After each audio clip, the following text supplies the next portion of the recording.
Merrimack TV content may no longer be available on YouTube.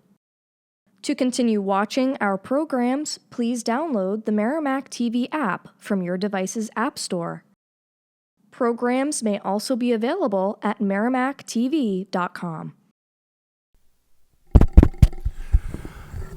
Good evening, ladies and gentlemen, and welcome to the... Hi, excuse me? Thank you. Welcome to the June 25th, 2025 ZBA meeting for the town of Merrimack. If you all could please rise for the Pledge of Allegiance. Pledge allegiance to the flag of the United States of America and to the republic for which it stands, one nation, under God, indivisible, with liberty and justice for all. Rod, if you could read the preamble, please. Sure. Good evening to those in attendance and also watching at home. For the benefit of those who have not previously attended a zoning board hearing, the procedure is as follows. The petitions will be heard in the order that they appear on the agenda. However, the chair may change the order at their discretion. The board will treat all petitioners, their representatives, abutters, and other interested parties fairly and with respect. The petitioner will be asked to give an overview of their petition and read through their responses to the criteria applicable to their case, allowing for the board to ask questions after each item. State law and local ordinances establish the criteria must be met in order for the board to grant approval to a petition, and it is the petitioner's responsibility to demonstrate that they have met each criterion.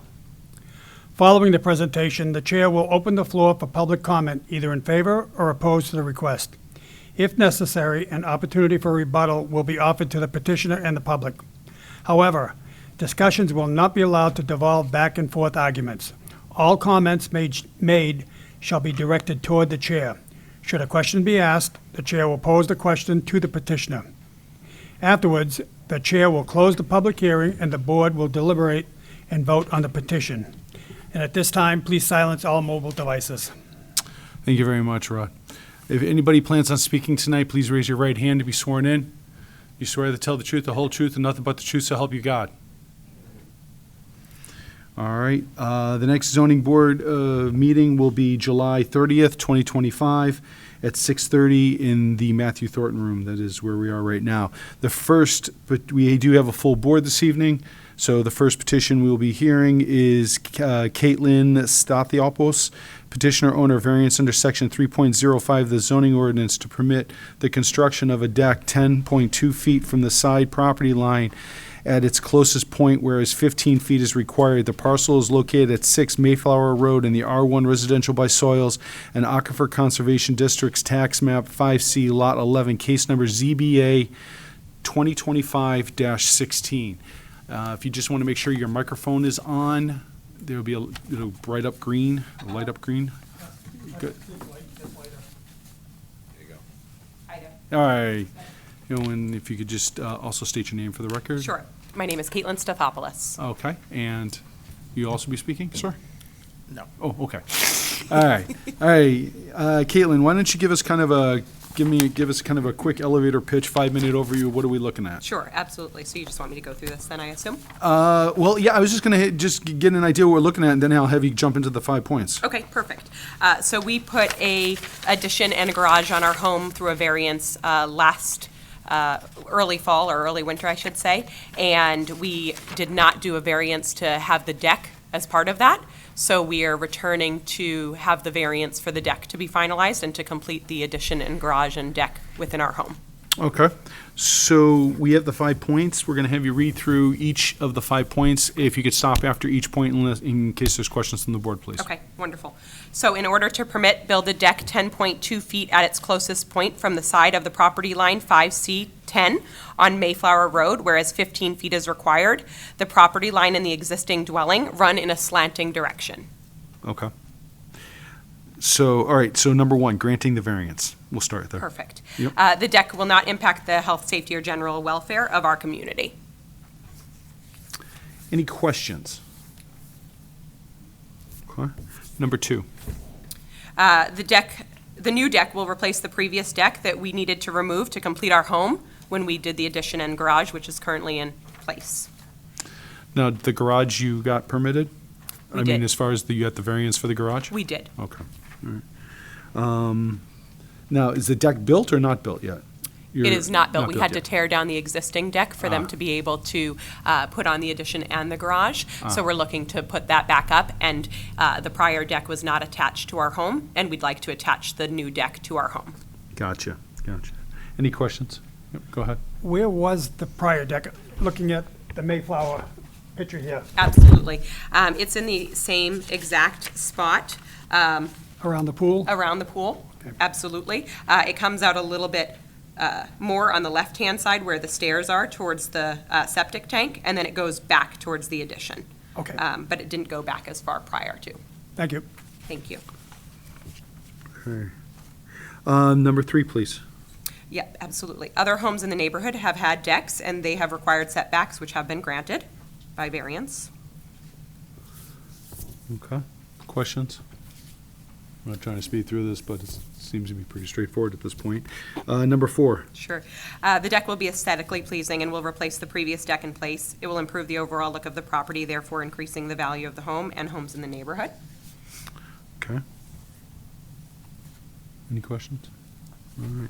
Number 5, unnecessary hardship, please. Sure. Property is a split-level home with new addition and garage currently being complete with a previous variance.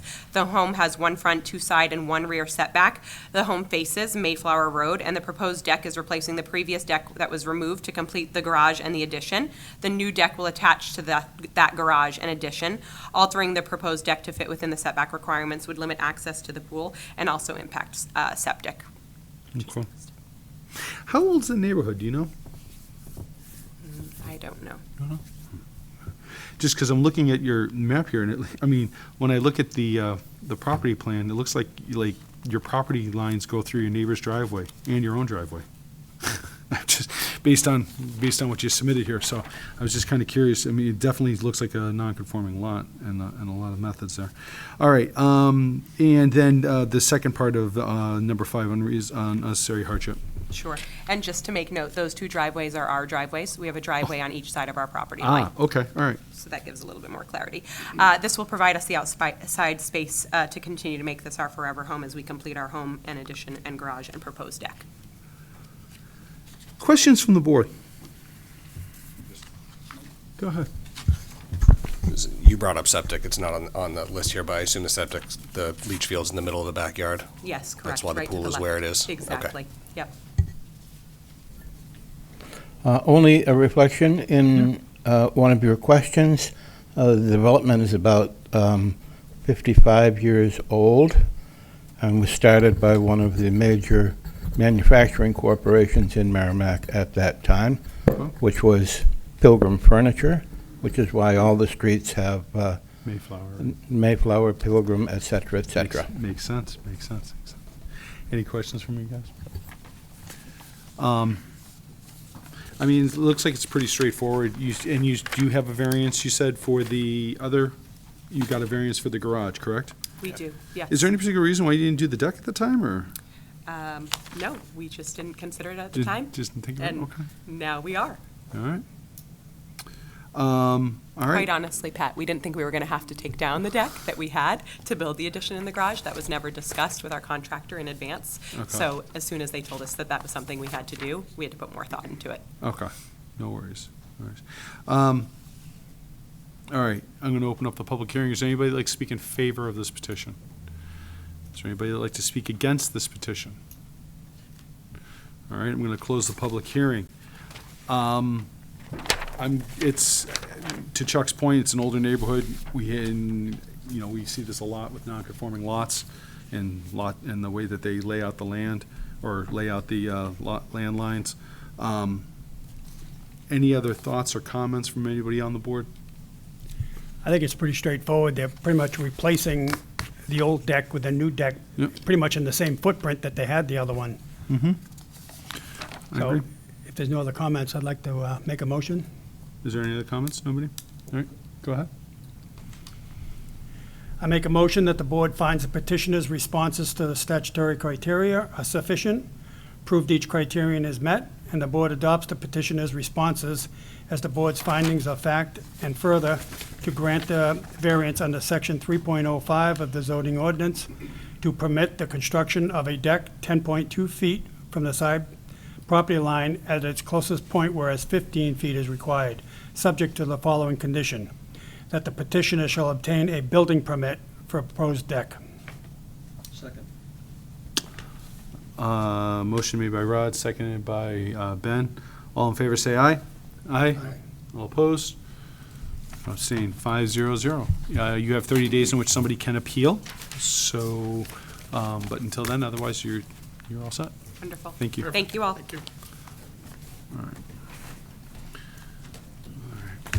Okay, next is D. Kern 2 LLC petitioner owner special exception under section 2.02.3C1D of the zoning ordinance to permit a new and used auto sales use in the C2 General Commercial District. The parcel is located at 386 Daniel Webster Highway in the C2 General Commercial Aquifer Conservation Elderly Housing Overlay Districts Tax Map 4D-3, Lot 28, case number ZBA 2025. Okay, so this is the old lube place, right? Wasn't, Yes, and Nice, last Mr. year we G's. approved a variance. There was a muffler shop that moved in there for a short period of time. and there, okay. And they've since moved to Manchester, I think. And you've purchased this land? No, I'm his original owner. You're He the was original leasing owner. it from me. Okay. All right, so why don't you kind of give me give us a little bit of an overview of what you want to do, and then let's talk about the special exception. Obviously, I have several tenants that would like to go in there, and they'd like to have the availability of either working on the cars or selling used cars, new and used cars. And basically, they're just exchanging some of the lots, the spaces that I have. Instead of keeping the cars there for repairs, there'd be cars there for sale. Doesn't seem like a very big space to be able to put a car lot in there. I mean, you Well, get an they'd extra. use the spaces that are existing. Right, but I'm just saying between that and your people coming in to work there and all of that, doesn't seem like you have really Well, the there's some space. people that just want to just sell cars, just use Yeah, this. typically, mainly when you automotive repair, some people that don't want to put the amount of money back into the vehicle, so they obviously sometimes go, hey, listen, how much you buy the car for me off of? Whatever, it's like a couple grand, and then they fix the car, and then they obviously put it on. It's not gonna be like a high-volume used car lot, but it's typically, there are people, auto mechanics do like, I have a friend that owns a garage, Ron's Toy Shop on Elm Street, and they do that typically as well, like, he's a used cars lot dealership, because he has customers that come in that state that, like, hey, listen, I can't afford to fix the car, will you give it for me? And they end up putting it on the lot and selling the vehicle. So, I forgot to check, did you both sign in? No, we didn't. And both of you, if you both could state your name for the record on the mic? please. Yeah, Dave Kerner, owner of D. Kern 2. Okay, Sean Kerner, Dave Kerner's son. okay. All right, you have the special exception. If you could read through the points. Can I ask a question? Yeah, please, go ahead. Could I clarify, is this primarily going to be an auto repair shop, and you're looking for permission to also be able to sell vehicles there? Or is this primarily going to be a used car lot, and you will do repairs? That I don't know. I have somebody interested in just doing used cars versus repairs, and I have other people that are interested in doing both. I don't have a tenant, that's why I'm here. I don't have a tenant yet.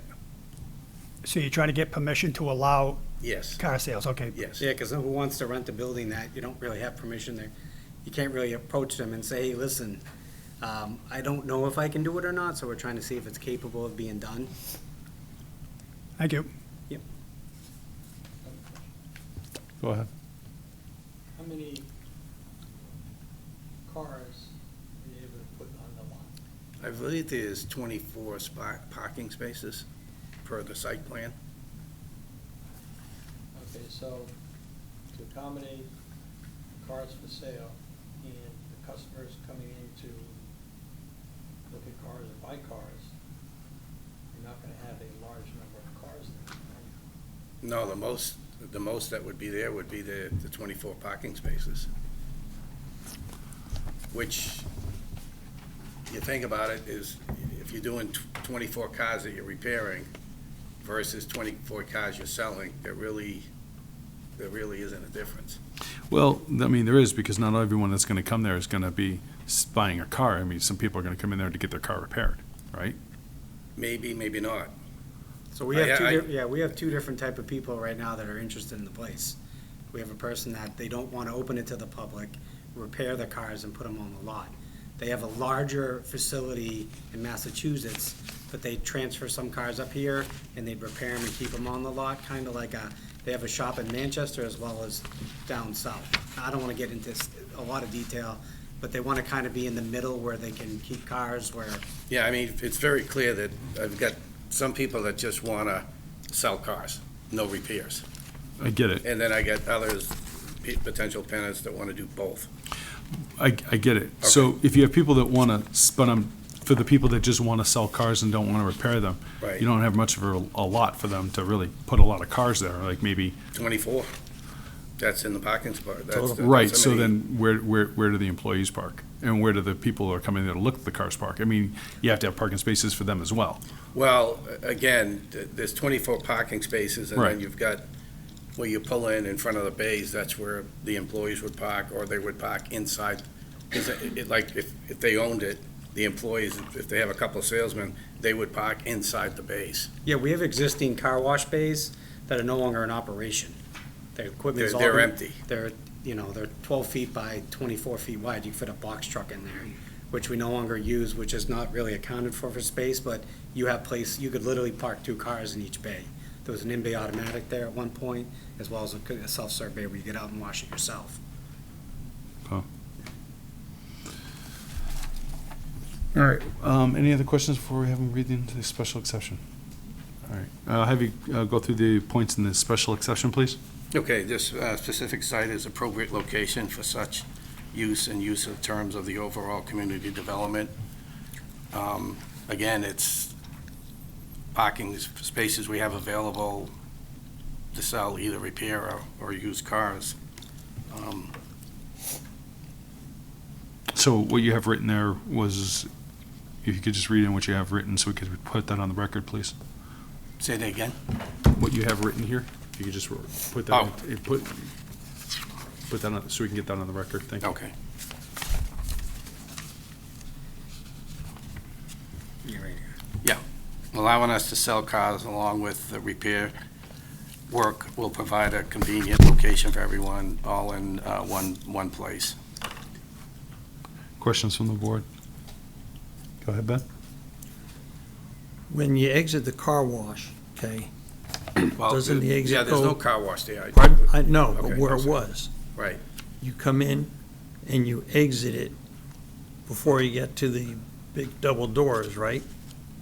No, there's no doors on the car washes. They're after Right. the double doors. Yeah, Okay. you would pull in, go through and then go on the other side. and All then- right. Yeah, But so my- one way right, it loops on the around other the side. backside. Right. Correct. So my point is, you have spaces, a space that was used by the car wash that will not be needed for car wash that's no longer there. Correct. Correct. So have you sat down to figure out how you can reconfigure your parking to establish the best parking capacity for employees, for the cars for sale, and for the customers coming in for repairs or to look at buying a car? Well, the cars would be lined up in the parking spots. The employees would park inside the bays where they're open. And if a customer come, they would pull in front of the bays. Okay. Yeah, there's 4 spots out front. So you gotta remember, there's 2 loop center, big overhead doors. And then Yeah. further down, there's 2 other overhead doors. There's parking Okay. spots in front of those as well. Because my understanding is the pizzeria next door, they own that lot. Yep. And that's not available for No, No, your we wouldn't go tenant on- to use. no. Yeah, we wouldn't use their spot, No. absolutely Yeah. not. Okay, They've made that clear. okay. Well, I want to make sure you understand as well. Yes, Yeah. yeah. B, if you could read in B. The use of development will not adversely affect the neighborhood because the location abuts a used car dealership, and there are several other car dealers near us. Questions? C?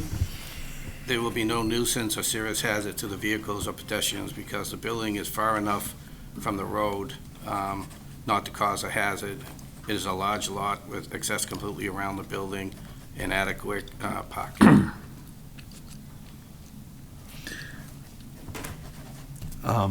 I question the parking side of that comment, but, all right. Questions? D? Adequate and appropriate facility will be provided for the proper operation of the proposed use or uses because we made a lot of improvements inside and outside of the building. The previous tenant had been not agreeing to the terms of the lease, so we are improving the property since he's been out. Any questions regarding that?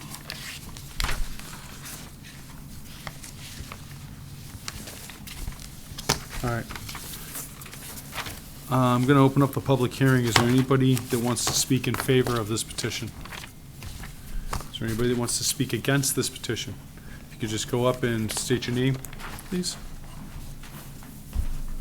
Hello, my name is Alex Prada at 385 Daniel Webster across the street. Currently, there's 3 or 4 within 1,000 feet car dealerships at this location.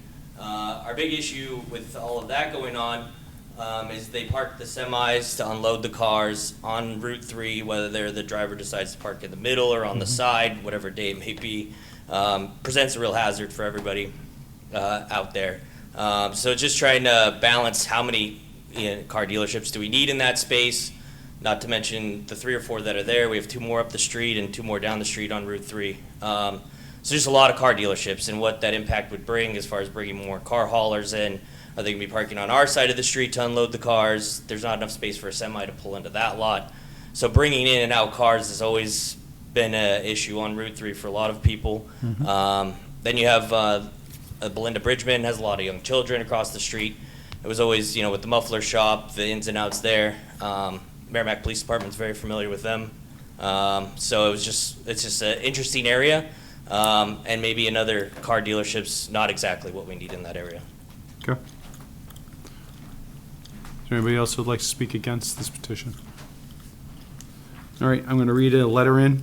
To the Zoning Board of Adjustment, my brother and I own Mr. G's Pizza. We have been here for 32 years.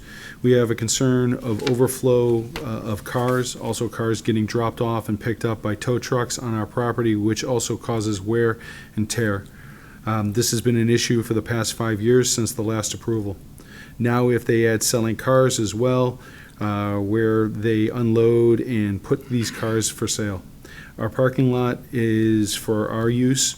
We pay taxes on it, so yes, we believe that 386 Daniel Webster Highway does not have the capacity and will definitely have an overflow onto our property, which isn't fair to us. We know this has been an issue. We hope to take this into consideration. Thank you, Pav and Voss. Do you want to review anything that has been said? Yeah, I mean, the previous tenant I had was a problem. He didn't abide by the rules, there's no doubt about that, and he did have a problem with Mr. G's by parking, it was a problem for a while, we did correct it, he stopped going to Mr. G's parking lot. I mean, he's a neighbor, I respect that, but there was a problem with my tenant, that's why he's out. Okay. What about the trucks loading and unloading cars? I mean, what's your familiarity with that? What's your knowledge of that? When he says the cars unload, I mean, he would bring a tow truck in, but he'd bring it on our side of the parking lot. Sometimes he'd bring a couple of cars in, but there might have been a time or two previously in a year or so that he might have, he was told not to.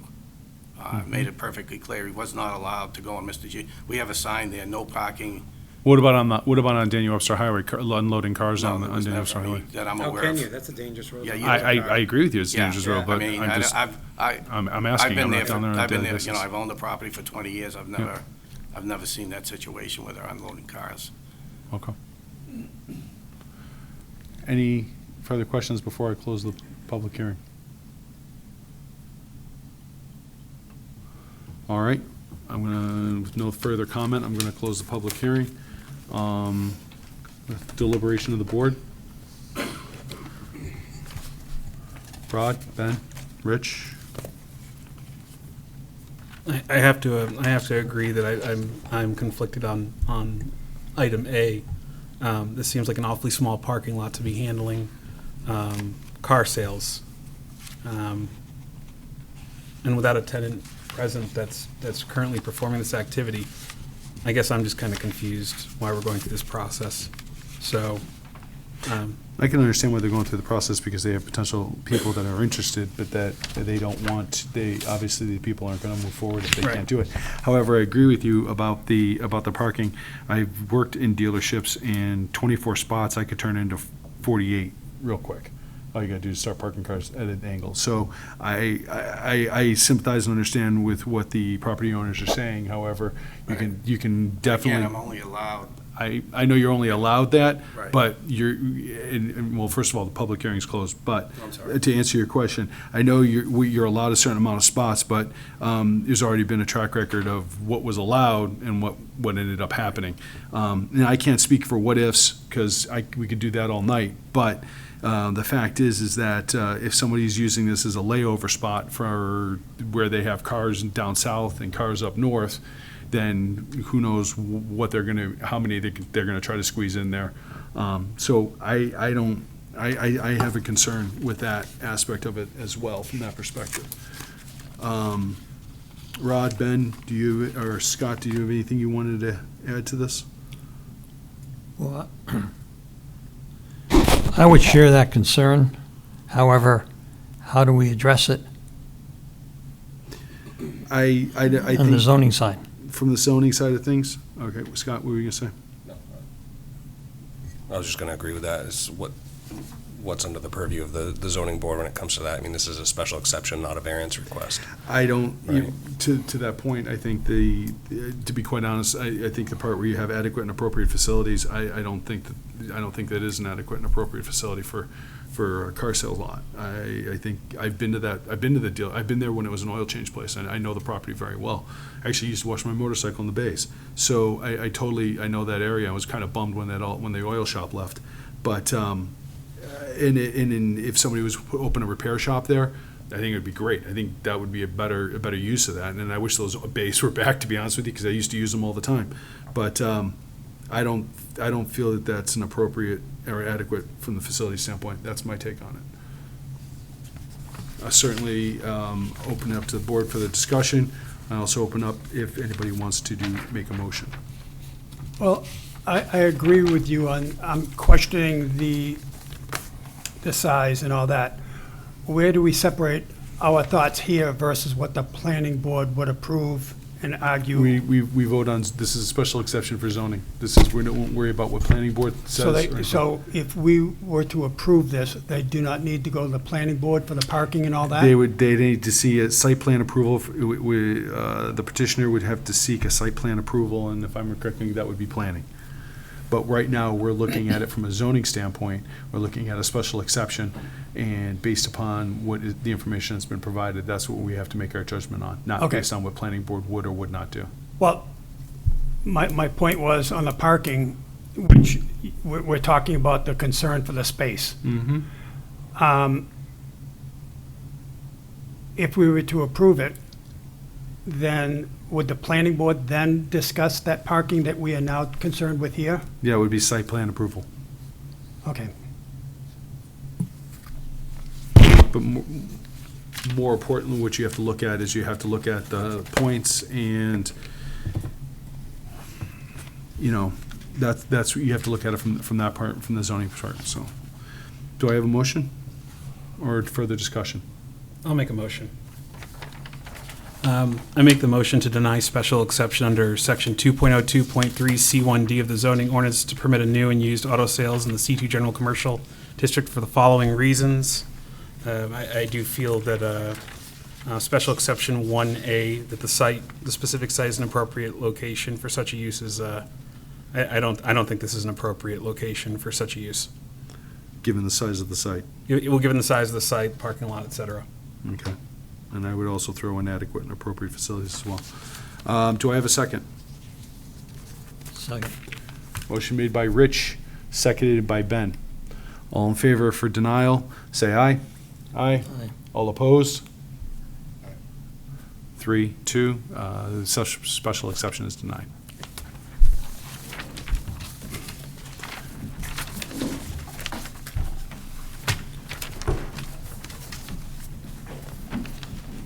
Next up, John J. Flatley Company petitioner and John J. Flatney and Gilbert Crossing LLC owner, variance under section 2.02.4B of the zoning ordinance to permit a mixed-use residential and commercial development consisting of 304 resident units, 41,000 square feet of commercial and restaurant space, a hotel and common clubhouse facility in the I-1 Industrial District. Parcels located at 645 Daniel Webster Highway in the I-1 Industrial and Aquifer Conservation and Elderly Overlay Districts, tax map 6E, 3 lots 1 and 3, case number ZBA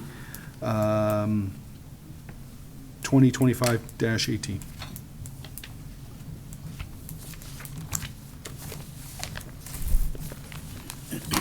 Good evening, Mr. Chairman, members of the board. My name is Morgan Hollis. I'm an attorney at Gottesman and Hollis, 39 East Pearl Street in Nashua, and I'm here representing the owner and applicant, John J. Flatley Company. With me this evening are representatives of the company, including Mr. John Flatley's here, if you should have any questions. I'm going to give a brief overview, as you've asked the other Please. applicants to do. This may seem like somewhat of a complex issue on its face, but I want to assure you it's really not. The lots that are in question 3-1 and 3-3 are part of a mixed-use project with a mix of industrial, commercial, and residential, which are approved by conditional use permits issued by the planning board. The acreage involved was originally 189 acres, with 89 of the acres being deemed mixed use, and the remainder being industrial. But it's a full planned unit development of industrial, commercial, and residential. It was originally approved in 2014, and then there were revisions to that PUD and CUP permit back in 2019 and again in 2021. And for those of you who may not be familiar with the planning process of a conditional use permit, the use is allowed as long as you meet certain criteria, you present site plans to the planning board, and then the uses are granted. And there are a whole host of uses that are allowed in a mixed-use district in the industrial zone. And you plan for a large community. That's the nature of a planned unit development. So when this was originally planned, there were certain concepts in mind, and they're in the application package. The last 2 pages of the package should be the original plan, which shows all of the industrial, commercial, and residential. And as you look at that plan, some of it has been built out, as you know. If you're going from south to north on Daniel Webster Highway, the first thing you see that's part of the plan are the large apartment buildings, multifamily apartment buildings. That's the very first lot. And then the second lot is a vacant field. And then the third lot, once you cross past the hatchery, you see some smaller industrial uses. And then the fourth part of that is the former St. Gobain, which has now been demolished. So that's the size and scope of this project. And what's really left that has not been fully built out is this middle section. So the middle section has certain approvals. It has approvals for 5 large retail structures between 30 and 60,000 square feet in size with a massive parking field. That was a downsize from large big box retail, which was the original approval in 2014. Here we are in 2025. I think most of you realize there isn't much of a market for 30,000 square foot retail centers. And so the look is at what can be done with this property. Well, in 2024, as my client was gearing up to go back to the planning board to again ask for a modification of the conditional use permit to allow a different mix of the mixed use, the zoning ordinance was changed. And now, under the zoning ordinance,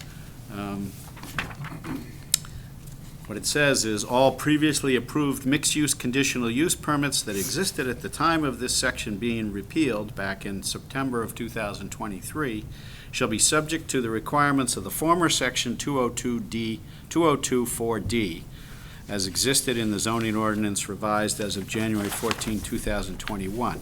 Any proposed modifications or amendments to those previously approved CUPs shall be required to comply with the requirements of the underlying zoning district they are located within and/or the provisions of Section 9 nonconforming uses. So if you had the apartments up and you wanted to, on that lot where the apartments are, you wanted to modify that, it's a nonconforming use. If you wanted to expand it, it'd be an expansion of a nonconforming use. We have no use on this lot, so we fall directly under the industrial zone requirements, I-1.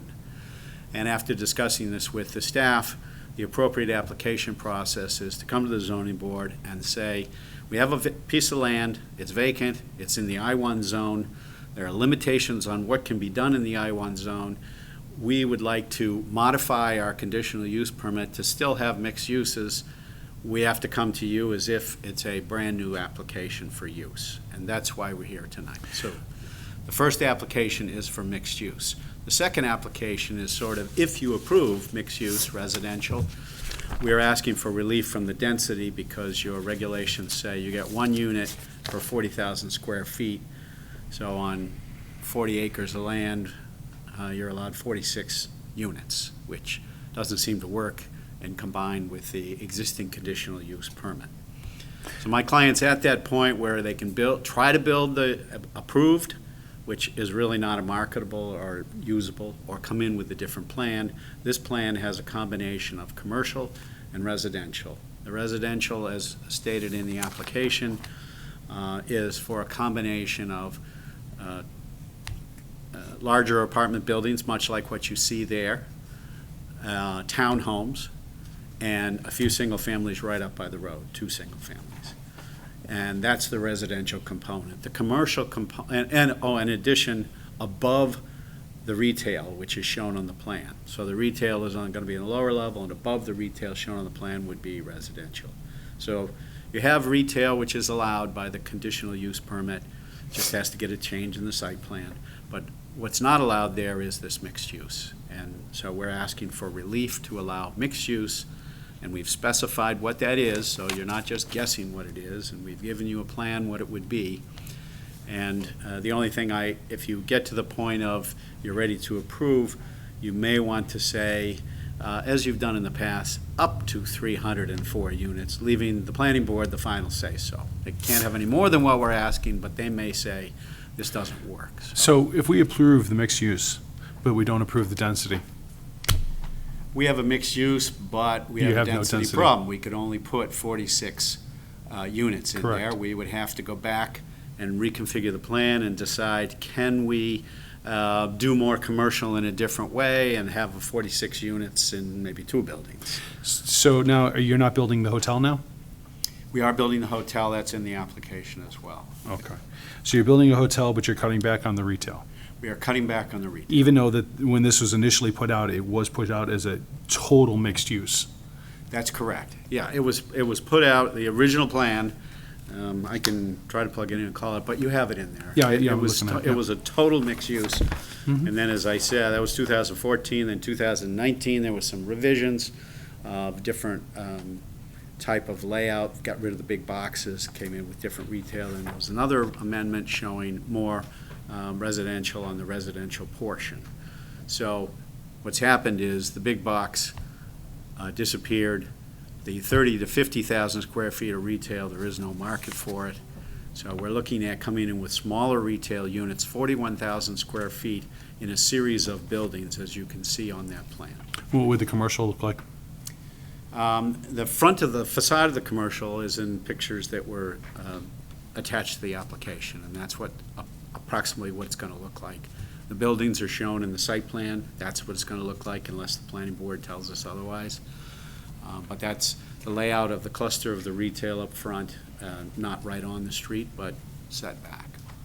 They're smaller buildings, not the bigger block buildings. And Mr. Chair, I know you all have pictures, Yep. but in case the audience didn't want to see it, I bought the old school as well. If anyone would like to see the plan, I have it here.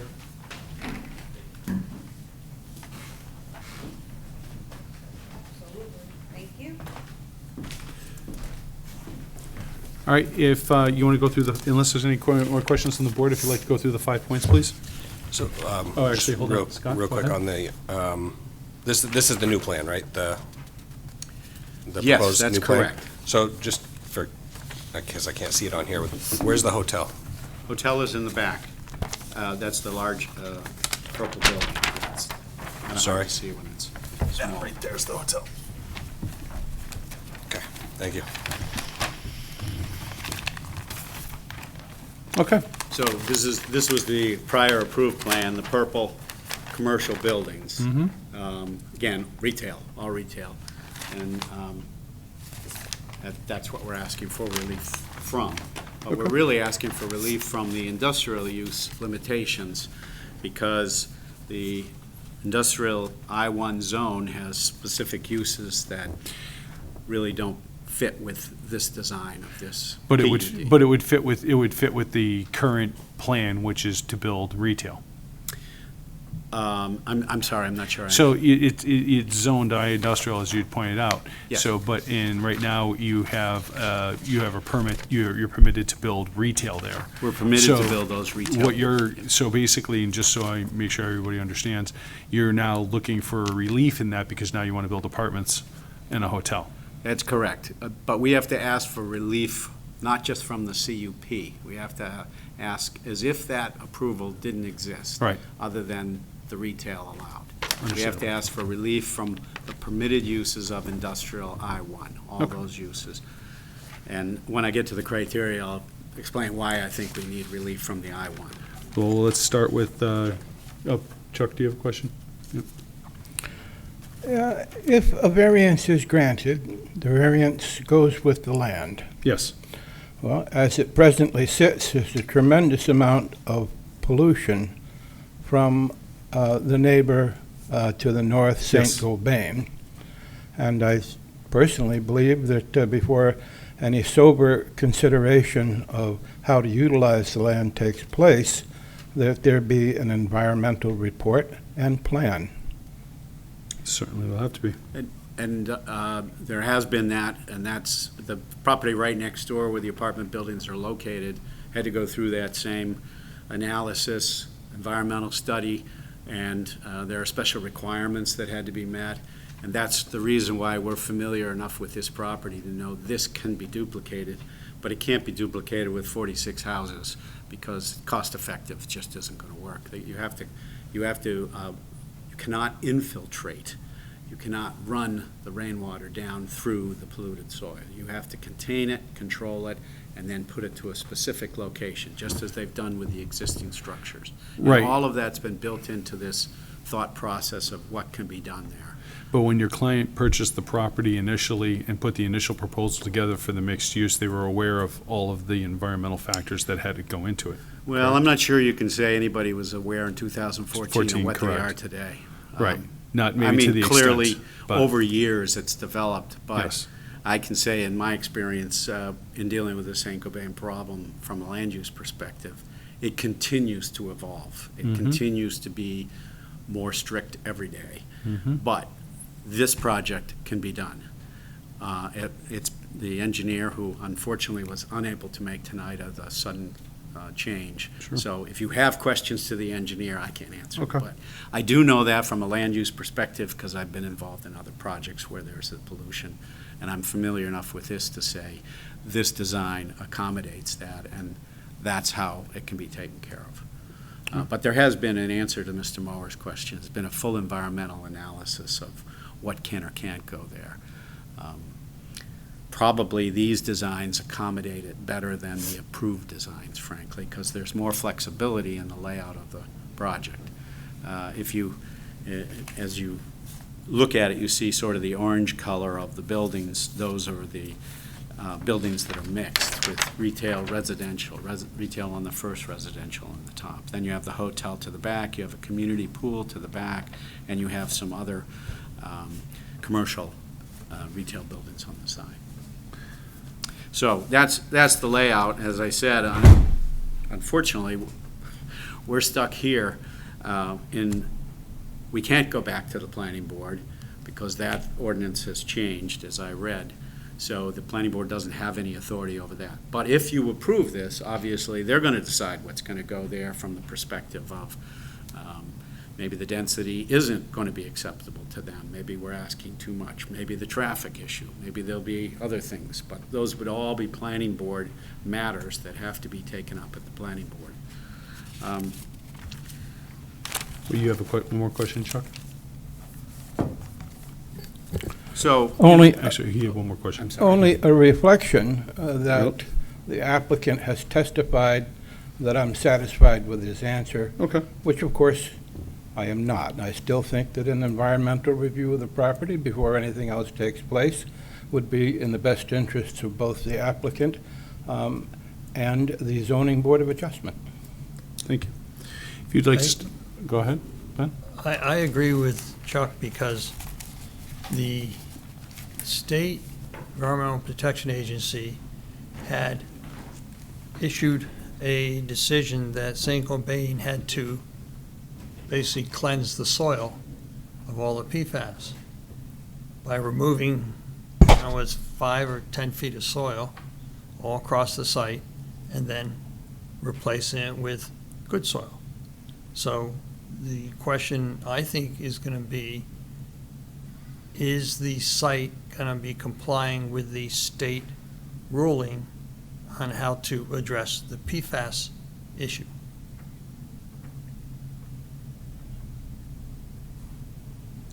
I don't have an answer. I don't have an answer for you either. But I'm saying that's one of the things I think needs to be addressed, whether it's planning board or whatever, because that should be a concern. My client can I seems to ask- think he may have an answer to that, so I Okay, would go defer. ahead. Introduce yourself. Thank you. Kevin Walker with John Flatley Company. I guess I'll start obviously with the environmental. So we've been working hand in hand with St. Gobain. When we initially did Gilbert Crossing, the first 5 buildings, the PFOA wasn't really fully blown. It was actually during the design process that all started up. So we've helped St. Gobain out, if you want to put it that way. They have monitoring wells all over the whole 150 acres, plus on their own property, that they've been monitoring and so on. So they have their own engineer that's been monitoring this. They did initial readings and so on, and I actually just spoke with their engineer maybe a month ago, and I think they're taking yearly readings. So they're going to be going out and reading, getting groundwater samples and soil samples and going forward with all that. So DES is all set with all of that, with all the testing that's going on. We have rules that we're not happy to have to live by because we didn't do the contamination out there, but we have to live with it. On the north side of Dumpling Brook, which isn't part of what we're talking about here, all of that had to be retained. In other words, we couldn't infiltrate anything. For the apartments, they allowed us to infiltrate because the numbers were a lot lower over there, the PFOA numbers. So the whole PFOA situation is basically locked in with DES and St. Gobain. And as far as our site design, we actually took it upon ourselves to have a meeting with DES maybe 4 weeks ago to strictly discuss how do you want to handle drainage here. It's a little closer to Dumpling Brook. It's not north of Dumpling Brook. What do you want us to do with the drainage? So we're actively working with DES as far as how they're going to want to handle the drainage. So whatever DES basically says, if they say, yeah, you can infiltrate here, the numbers aren't a big deal. We'll probably design with infiltration and put smaller basins in there. If they say, nah, we want you to line these basins, we want you to hold the water and then, discharge it out without any infiltration. Well, that's what we're going to do. But we took it upon ourselves to take the step ahead to talk to DES first. So we're not even in a position, hopefully the board, goes ahead and allows this proposal to move forward. But we're not even quite at the design phase yet, because we're still in the process of working back and forth with DES. I actually sent them an email yesterday, just seeing if they had any questions, if they want to meet again. I did not get anything back today or yesterday. So we'll be in touch with them again, probably next week, and just see if they have any. They're backed up too, so that we're kind of behind the eight ball, with everybody being busy. But the PFOA stuff, we've got under control. We're working with DES on it. Traffic, it's in the report. I know Morgan spoke about it a little bit, but that's being dealt with the planning board, and the previous proposal is what the traffic is being designed on. Now, currently, that's at 100% design. It's at DOT. They went through the 75% design process. They received comments from DOT. They addressed those comments. They submitted a 100% set of plans to DOT. By they, Vanass, who is our traffic engineer. So they're in the process of reviewing the 100% plans. So there's a plan that would accommodate the previous approval from the planning board with the CUP. And we have a letter in your folder, basically a comparison of this proposal versus the previously approved planning board, that notes that the traffic numbers are down quite a bit because of the residential. The residential is actually helping the traffic numbers quite a bit. So that's a benefit. I've spoken to DOT about, you ever thinking of widening DW down to Bedford? And they said it's not on their radar. So we're trying to do our best with what we can. I think with the need for housing and obviously the reduced traffic numbers, we think this is a good proposal. And also, just want to touch on the density a little bit. Actually, we're not to that point yet. Okay. We can talk about that. Okay. As far and just your comment about the housing, I understand across the country there's a housing crisis. It's not Merrimack's job to solve it, and quite frankly, we have a ton of apartments. But I can understand what you're saying when it comes to that. That being said, why don't we get into the 5 points of criteria, 5 points, and then discuss that and go from there, please. Mr. Chairman? Actually, I want to go into the 5 points. Very well. We can hold that. Thank you. So I tend to do my criteria maybe in the reverse order of some, but I like to go right at the hardship first, because I think that's the driving force why you're here. You're asking for relief because the ordinance imposes an unnecessary hardship. And then if you prove your hardship point, you have to now say, does it also is it also not contrary to public interest? Is it in the spirit of the ordinance, et cetera? So on the hardship point, the question is, does the ordinance impose an unnecessary hardship on the owner?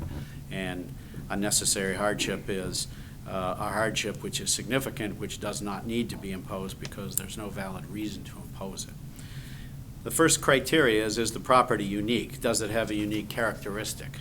Second is, as a result of that unique characteristic, is there any fair and substantial relationship to the purpose of the specific ordinance and its enforcement on this property? And third is the proposed use reasonable? As to the uniqueness, this property is zoned I-1, but it's zoned I-1 as an underlying zone, and it's in the middle of a PUD mixed-use zoning, which was granted by a conditional use permit. Essentially, it's a planned community. This is the middle section of the planned community. It's not an overall industrial one zone. It's been developed as a planned community. And now right in the middle of that is this I-1 zoning district. It's essentially, because of the removal of the conditional use permit for mixed uses, it has created really a spot zone, industrial in the middle, residential on the side, retail, and some minimal light industrial on the other side, and here you have this spot that's zoned for industrial. Also, as you've all just now pawed through, we have a Saint-Gobain problem, and I know it's not unique among homes in Merrimack, but it is unique in that its location is specifically to the south, immediately adjacent to the former St. Gobain plant. So there are specific issues that this client is going to have to deal with that nobody else really does. They did deal with it, but we are that much closer on this vacant land. We think, therefore, it is unique, has some uniqueness to this property. Because of that uniqueness, we believe that there is really no fair and substantial relationship to the purpose of limiting the uses to those that are permitted under I-1 and its enforcement against this property. The I-1 uses, when you go through the list and you read them, you would end up with manufacturing industries, warehouse and wholesale uses, offices greater than 10,000, service and repair of automotives, machinery and transportation, equipment sales, service repair, freight trucking terminals, contractors' yards. Those are the kind of things that really don't fit in the middle of a planned use development adjacent to already approved and already constructed multifamily housing and the light manufacturing on the other, light industrial on the other side. So we don't think there is a fair and substantial relationship because of the uniqueness of this. And it really was created by the ordinance. It's not self-created by us. It's created by the ordinance. We can't build what we got approved for, so we fall back to a zone which doesn't fit with the prior zoning all of a sudden. Okay. So you're kind of skipping around a little bit, so I'm going to stop you. All right, so I'm assuming you just discussed substantial justice, which is number 3, correct? That was hardship. That was hardship. That was all hardship, okay. That's all hardship. Because you Unique, seem to be jumping into that. and then fair and substantial Okay. relationship. All right. So then, finally, the third question under hardship is it reasonable? And we think it's reasonable because what's there already, what's across the street are mixed uses. There are some commercial uses, there are some residential, there are some residential/commercial uses. There's the farm that's directly across the street. On the south side of the apartment buildings, on the north side are light industrial. So we think it meets all 3 criteria. There is an unnecessary hardship, and we should have relief, and our proposed relief is reasonable. Now, to get to the arguments of, if you grant a variance, will it be contrary to the public interest? Hold on a second. Any question regarding unnecessary hardship from the board? Comments? Yeah, it sounds to me like the unnecessary hardship, and I want to make sure I understand this clearly. The unnecessary hardship is that there was a plan, the plan was put into place, but tenants are not participating in that original plan, so the plan is now shifting to encompass a mixture of residential, commercial, industrial, et cetera. Is that correct? That's correct. Okay. We had a plan under the existing zoning, then existing zoning. The zoning changed, and we have a hole in the donut where the zoning industrial doesn't match with what's out there. What was planned to be out there, a large planned unit development. When you say the zoning changed, do you mean the ordinance changed? The ordinance changed. The mixed-use aspect by conditional use permit was removed. It does not exist in the ordinance any longer. So Yes, if that you was want to changed. tweak in any way the approval for this 189 acres, you have to come here. You Yeah. can't go back to the planning board. Now, in some instances, you buy land and you know what the zoning is, and it's on you. That's the risk you took. But in this instance, zoning was in place, plans were approved. Now we, as had been the case 2 other occasions, we would go back to the planning board, you would make out, hey, we're still mixed use, we've just changed the mix a little bit. We have more residential, we have more industrial, less commercial, and they would weigh it in, and it has to meet the criteria of that ordinance, and that's how they all changed over the years. Now that's gone. So you fall back directly to an I-1 zone. That's the only thing you can fall back to. So you have this one zone, 40-acre piece that hasn't been developed is I-1 zoned. And that, in and of itself, creates the hardship because it's not going to be developed. It's not an industrial development area any longer. You've already built up around it. Now you're going to put an industrial use like a freight terminal right next to the houses that have been approved. That's our hardship. Can't do Yeah. it. So that is our hardship argument. I think where I'm confused is, and maybe it's because I misread some of this, I don't recall reading that there was a residential component to this project originally. So that looks like Right that's. next door. All of Gilbert Crossing. Crossing is the residential component of The whole the thing. That's first entire- phase, that's second phase. The entire Or third project phase. was designed as a planned use development, Huh, a planned okay. unit development. And so there's a residential component, there was a commercial component, there was an industrial component. What we're saying is we're going to retain some retail, commercial component, but we can't build it all out that way. So we need some relief. We're going to move over Gilbert Crossing, Phase 2, onto this lot. They want to add residential onto this. I see. So we're just talking about changing the mix. That's correct. Okay. That's, I think, where I was misunderstanding this. Thank you. Can I ask a question relative to the mix? You have a hotel that's going in there. How many stories is the hotel and how many rooms total? Kevin can answer. You got it. Yeah, there'll be 70 rooms in the hotel. And how many stories? Full design isn't done. It'll be between 4 and 5. Okay. And is there any single-family detached in this overall proposal? 2 single families right in the front, Okay, that's what I thought, I heard you say. right along the front, near the driveway going into Okay. Gilbert Crossing. Yeah, right. And are there townhouses? Yes, those townhouses are right along the Gilbert Crossing edge area. So there are going to be fee simple townhouses? I don't know if that decision's been made yet. Rentals. Rental? And how many townhouses? 22, I think. The application. Yeah, has there's it. 20 townhouses. 20?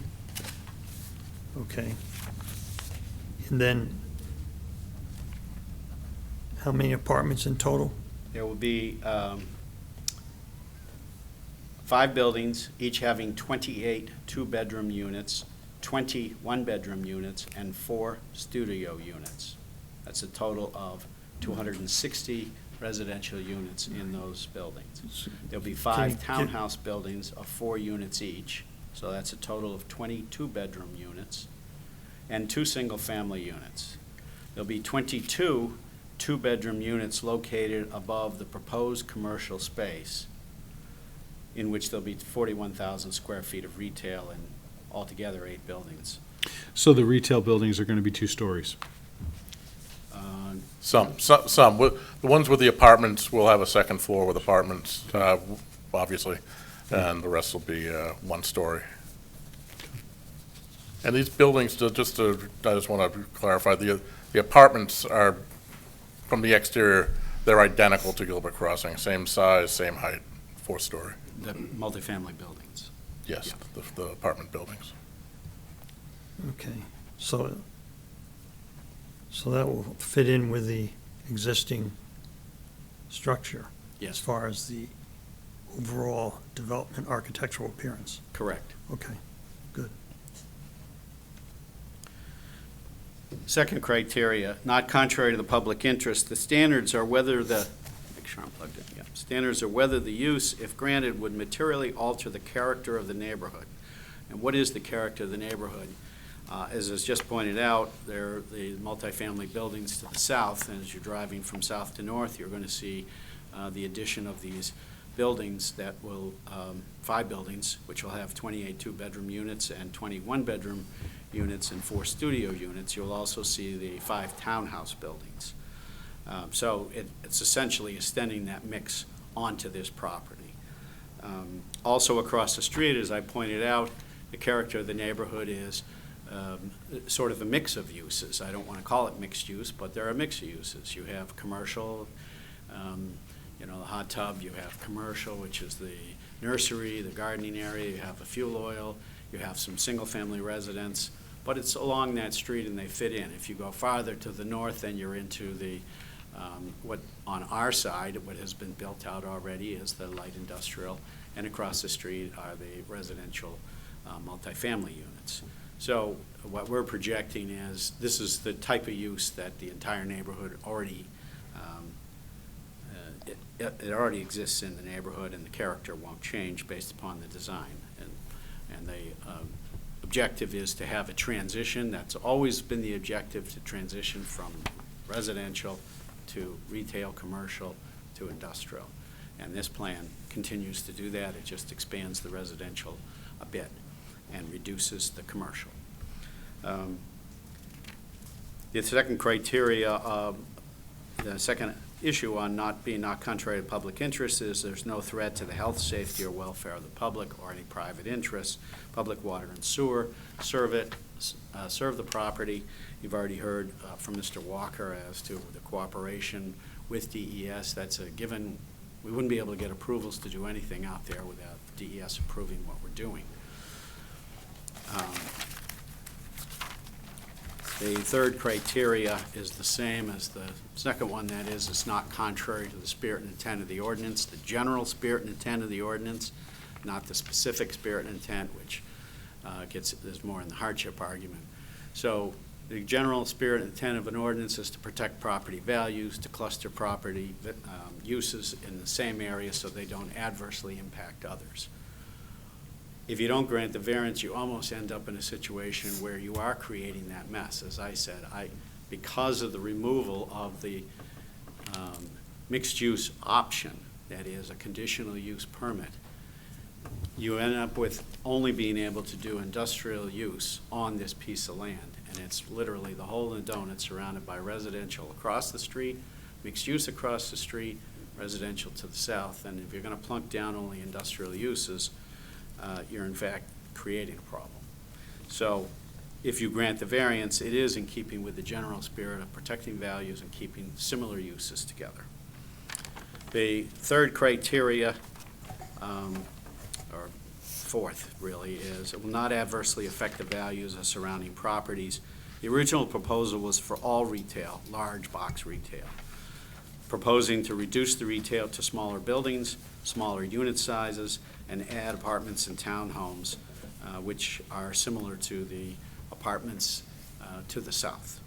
So we don't think that putting in this type of complementary use to what's already there and having less of an impact, frankly, than the approved retail would adversely affect the values of any properties in the area. The direct abutters are my clients, but there are people across the street, obviously. The fifth criteria, the last one, is whether substantial justice is done if you grant the variance, and in the substantial justice you have to weigh, is there any harm to the public, and if so, does it outweigh the harm, the gain that's been given to the private applicant. And in this case, as I said, I don't believe there is any harm should you see fit to grant the variance. The use is very similar. It's identical to what's to its south. It's retail combination, which is what has been approved by the planning board in the past. And just simply reducing retail, which frankly has a greater impact on the neighborhood than residential. So we don't think there's any harm to the public, and therefore substantial justice is done. So those are the 5-point criteria. They're all covered in the application, but I just reiterated. Thank you. Chuck, you had a comment earlier, and I just wanted to get through that, but I'll yield the floor to you.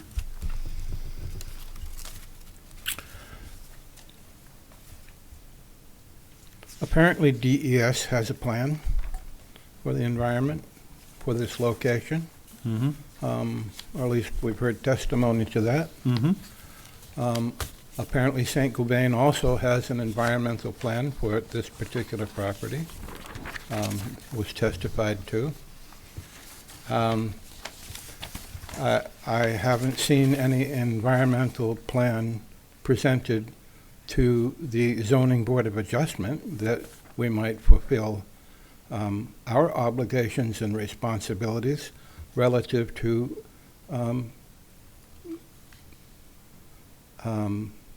changing the conditions of the property.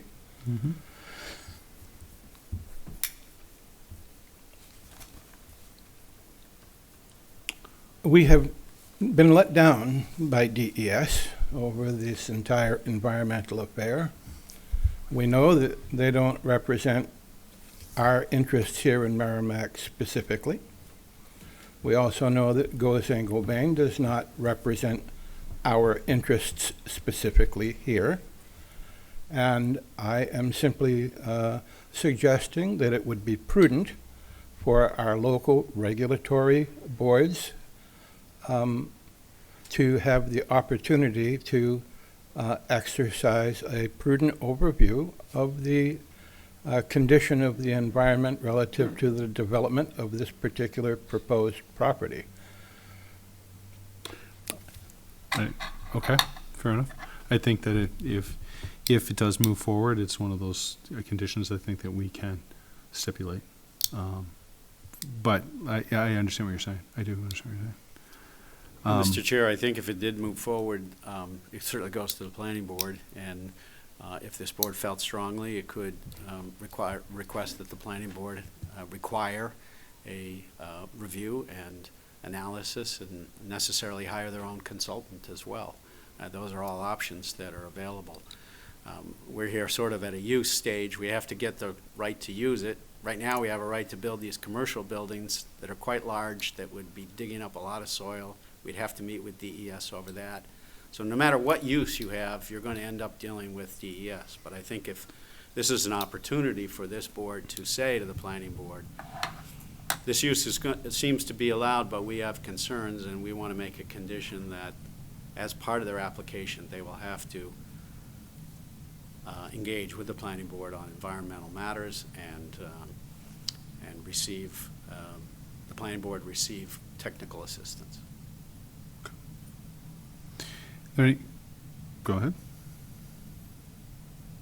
I'm going to ask you a question. I'm not sure how you can answer it. I'm sorry. I want to ask you a question. I'm not sure I can answer it. Is when you look at the rents that are going to be charged for the rental units, That's what percent is going to be reserved for low income and what percent for moderate income households? that's not. Everyone talks about the need for housing, but the crisis we have in southern New Hampshire is that a lot of the housing being built, whether it's new construction, single family, or whether it's multifamily apartments, the rents are out of the reach of low and moderate income families. Ben? That's what we need. But we're talking about use at this point. That's not part of this conversation. Well, it is relative to the density. Well, that's the next petition. That's not this All right. petition. The next petition will deal with density. All right. I'll wait 15 minutes. That'd be good. Is there anybody, I'm going to open up the public hearing. Is there anybody that'd like to speak in favor of this petition? Is there anybody that'd like to speak against this petition? Microphone's right there. Please state your name first. My name's Ashley Tenhave. I live in Webster Green, Okay. just to the north of this property. So on June 29th, 2023, the planning board decided to get rid of this whole being able to change the CUPs. And that was done because of public outcry. The public is tired of these companies coming in and changing these plans. This plan was made in 2014. The public dealt with it. It has now come, 3 times to be changed? And each time, those of us residents around there need to adjust our stuff. This directly affects those of us living there. The adding of the residential, the adding of the hotel, the 2 restaurants, the amount of traffic that is going to bring, the amount of traffic that Gilbert Crossing itself has already brought with the addition of the 2 or 3 buildings they just did. This directly impacts the public that is there and is definitely against the public's wishes for this. And that is why the public came and spoke to the planning board and asked for this ordinance to be done so that things like this don't continue to happen. They came, they got their approval. They came, they got it changed, they got that approved. They came, they got it changed again, and that got approved. And each time, those of us that are living in that area have to deal with these changes. And I don't think it's fair. I think the planning board had a direction and had a reason for what they did. And I greatly, greatly beg you guys to keep that because the public is being affected by this. And, you know, I thank Mr. Mauer here for bringing up DES and all of that because we've had issues with that, with the industrial they're building across the street. Them not having water trucks. The dust is blowing across the street into our homes with those PFOAs. And what is it going to happen if the same thing happens with their new building that they're doing now? It blows over to the nursery. It blows into Dublin Book. It blows into all of that. But again, this is not what the public wants. The public spoke. We spoke to the planning board. We spoke to you guys. And we asked for this ordinance to happen because we don't want to see this occurring every couple of years when they figure out that their plan isn't going to work for them and they're not going to make the amount of money that they were hoping to. Thank you. Is there anybody else who'd like to speak against this petition? My name is Alex Prod. I've been a business owner in Merrimack for the last 10 years. And I think, having the retail aspect is nice in this area, but having those, they speak to the former plan. I think it's the track record of they built these commercial buildings to the north. They were supposed to be for local people and for, businesses around the area, yet they've sat vacant. When I was looking for a lease in between my two leases, I was like, hey, I'll go check this place out. They're asking 4 to 5 times what anyone else in the area is asking for a comparable sized place. So who is this for? Is it to the benefit of the Merrimack residents? Is it for the small businesses of our area? How is it going to benefit us? So, and I think those concerns were brought up by you guys as well. So thank you. Thank you. Is there anybody else like to speak against this petition? Do you want to reboot? Just very briefly, I just wanted to point out in the package there was you received a letter from Van Ness and Associates, Inc., which was addressed to Kevin Walker, and he touched on it, but for the record, what we asked them to compare was if you build under the program that's permitted, compare that traffic to if you build under the application. And the conclusory comment is, since the alternative Phase 2 build program is expected to generate significantly fewer trips during all time periods except the weekday morning peak hour, the design of the site driveway onto Route 3 from September 23 TIS will be able to accommodate the traffic demand. In the September 23 TIS, the weekday morning peak hour analysis showed an overall LOS, that's level of service B, with 18.5 seconds delay. As such, it is expected that additional 83 trips during the weekday morning peak hour can be accommodated without changes to the design. What that says is if you build as approved, you're going to have greater traffic except on the weekday morning peak hour. At 1 hour, they'll have greater trips. But those 83 trips can be accommodated in the design that's been essentially presented. And so I think ideally everyone would like to see no development on land that's next to them and no development, but what the complaining neighbor just testified to is we don't want any changes in the plan that's already been approved by the planning board. So if they go ahead and build the plan, maybe there'll be other buildings that'll be empty and vacant, and maybe they'll be filled at some point. There'll be actually more traffic than if you approve this. Maybe that'll have greater impact. But the question is, you can't roll it back and say, okay, it's industrial 1. Now let's plunk industrial 1 right in the middle of this plan unit development. It's not good planning, doesn't make sense. You wouldn't rezone land that's surrounded by industrial use that was created under an ordinance. You wouldn't rezone it and say, okay, you live there, but we're now changing the ordinance. You're going to have industrial. And that's what's actually happened as a result. An unintended consequence, but that's what's happened to this property. You can't do anything except what's approved. That's the large 30,000 to 60,000 square foot, 5 of them, retail, commercial buildings, or industrial uses. And neither of those uses work. Well, the retail works. I mean, if that's been approved and that's what could be built there. You could build it, but who's occupying retail? That's not the zoning board's responsibility. That's not planning board's responsibility. That's your client's responsibility because your client proposed to build that. So in proposing to build that, you have to have that expectation. We've seen people we saw an individual redevelop the Shaw's Plaza, and that place is bustling. That place is packed, and including building out 2 pads that are with 2 other buildings, and that whole area is packed, and they don't have any issue. Again, that was his responsibility when he redid that to be able to find tenants for that and to find tenants to keep there.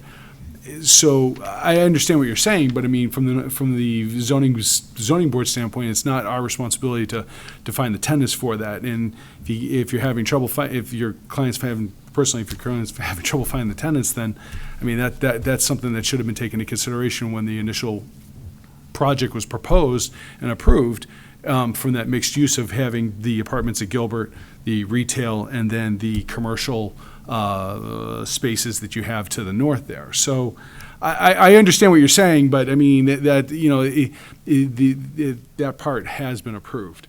That being said, unless there's any further comment or any further questions, I'm going to close the public hearing. All right. Gentlemen, discussions, thoughts, concerns, motions. I was just going to state that my only concerns with this are very similar to Ben's. Just that understanding that the changes to the ordinance in regards to conditional use permits, this is an unfortunate byproduct of that removal of that ordinance, or deregulation of that ordinance, I should say. So with that being said, this particular one is, I think, the necessary evil to build anything other than what they originally were building. My issue stands with the density, which is the next variance. So I don't really see an issue with the way this variance is laid out. But I'm going to have a whole bunch of questions once we get to the density variance. Scott? The public's closed, so technically I can't, but I will. What are your comments? I am open-minded about proposals that come before this body. I am open-minded to hear how an applicant might be able to change his interests in a way that would accommodate the town and accommodate themselves. I simply don't believe that we can make a responsible decision about those plans without having the opportunity to review the environmental plans that everybody says exists, but they haven't provided to this body, nor have they provided it to the public. Okay. Are we even able to ask for that? I don't think that's necessary. I mean, I agree with you, Chuck. I'm just curious if we can ask that as a That zoning would board. be Casey. You'd have to ask Casey that question. Do you know, Casey?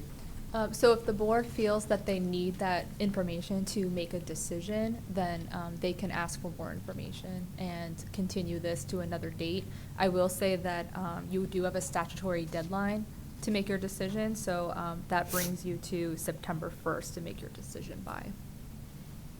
Rod, comments, questions? We can waive it. Just regarding Chuck's concerns, I also have the concerns, but I think those concerns would still be intact if we voted this down and then went industrial. They've still got to deal with that with the DES. So I think whether this is mixed use or stays industrial, we've still got that concern.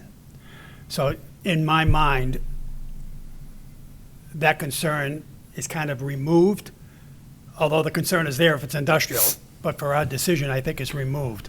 And I'm totally in agreement with Rich of, there's all kinds of mixed use in that neighborhood, different companies. But I have a big concern with density, and I think I'll save my comments for that. Ben? I'm thinking that the environmental thing has to be complied with. I'm not sure whether it's forced by the building department for the building permit, or whether it's the planning board. Who wears the hat for the town? Casey? I can speak to that. So because they're disturbing more than 100,000 square feet as part of their site plan approval with the planning board, they would need an alteration of terrain permit from DES. And I don't know if an additional permitting from DES as well, just because it's a contaminated site, but even with that AOT permit, they would have to comply with DES, any of their regulations as part of the planning board approval. Okay, so there's controls in place that exist. Yeah, it's baked into the site plan process. Okay. With all due respect to your presentation, I don't think that you meet public interest. I don't think you meet spirit of the ordinance, and I don't think you meet hardship, to be honest. I've heard a lot of these cases, and I don't, diminished property values, okay, you're putting in something there, but spirit of the ordinance, even substantial justice, I question as well. But I don't think that, I think of those three criteria, I'm not satisfied with the response. I'm not satisfied with what was presented for that. So, my opinion in that those three criteria haven't been met. That's my take on this. Now, that being said, I open up for a motion, but those are the three areas of my major concern. I open up a motion to anybody.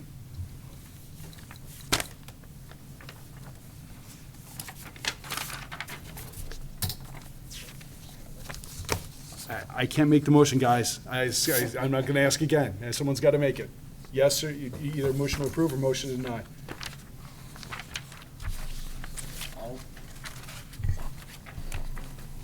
I'll make the motion. I'm going to make the motion to grant the variance. Make sure I'm reading the right paper. I make a motion that the board finds the petitioner's responses to the statutory criteria are sufficient, proved each criterion is met, and the board adopts the petitioner's responses as the board's finding of fact, and further to grant the variances under section 202.4B of the zoning ordinance to permit a mixed-use residential and commercial development consisting of 304 residential units. I'm reading the right one, right? Mm-hmm. 41,000 square feet of commercial and restaurant space, a hotel and common clubhouse facility in the I-1 industrial district, subject to the following conditions. The petitioner shall obtain the variance sought in ZBA case 202 or 2025-19, and the petitioner shall obtain a site plan approval from the planning board. And the one thing I guess I'm not fully clear on is, can we make the additional environmental study to the planning board, or does that not matter because DES is already involved? Yeah, so it's up to the board. I mean, if there's a particular environmental question that they want to ensure is addressed during the planning board process, then you probably should make that a part of your motion. But as I stated previously, that will have to be addressed anyway as part of the planning board process. And if it's okay, can I add in one more comment? So you read from our paper, and one of our recommended conditions states that for this approval to be valid, they would also have to get their next variance. And then I just want to point out, it's up to you as the person making the motion if you want to take that staff recommendation or not. And I'm only bringing that up because theoretically, if you strike that recommended condition and let's say this variance gets granted, but the next one gets denied, that would allow the applicant to come back and keep their first variance, but come back with a different density proposal. Or of course, you can keep it the way we wrote it and just tie the two together. But I'm just trying to give you the power to understand what your motion is. It's a very complicated one. Mm-hmm. Yeah. Totally up to you. No, I think just leave it in. So you want to read that right there? Should the board the grant? This one here? Yep. So should the board vote to grant the variance? Should be conditioned on. They should be conditioned on the petitioner receiving the variance requested in ZBA case number 2025-19, as well as receiving site plan approval from the planning board for the proposed use. So I did get that. Mm-hmm. And I also want to make sure that the planning board does consider the pollution aspect of the lot. So I don't know if there's a special wording that we need for that, but.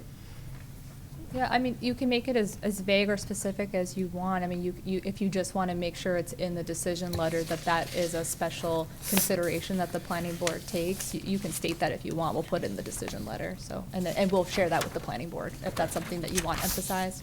Okay. Like you said? Okay. Yeah, sure. Okay. Motion made by Scott. Do I have a second? Don't make me read that again. I'll second. Okay, motion made by Scott, seconded by Ben. All in favor? Say aye. Aye. All opposed? Okay, can you read it to me? Okay, I'll make a motion to deny variance under section 2.02.4B of the zoning ordinance that permits a mixed-use residential and commercial development consisting of 304 residential units, 41,000 square feet of commercial and restaurant space and hotel, or a hotel and common clubhouse facility in the I-1 industrial district for the following reasons. Mine is specifically that I do not see that unnecessary hardship criteria has been met. I know that you wanted to add a few more, Patrick?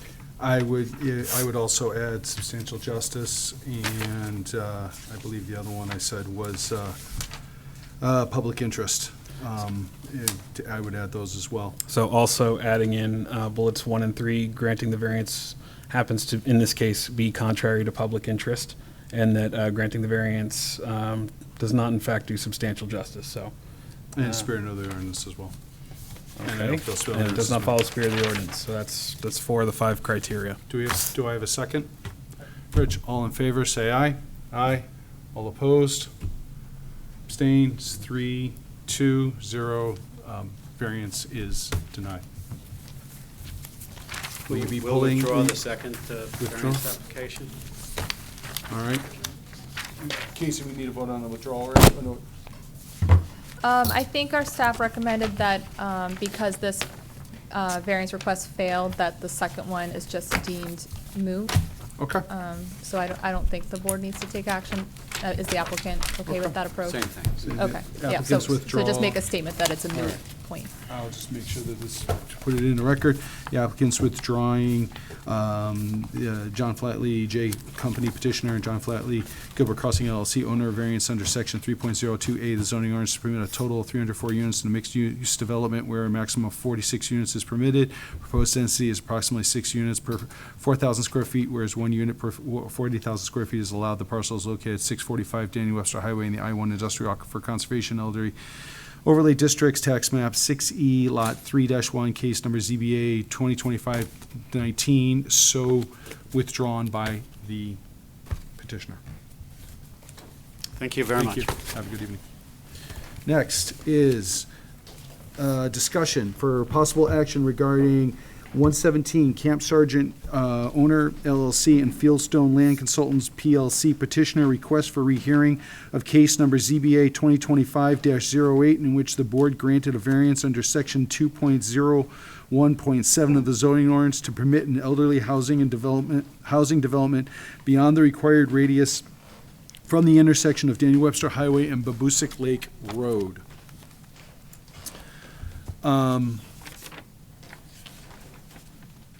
Casey, can you help me out with this one as far as so is there new evidence? I read through this, and I guess I'm kind of, they're questioning all 5 criteria? Did I read that correctly?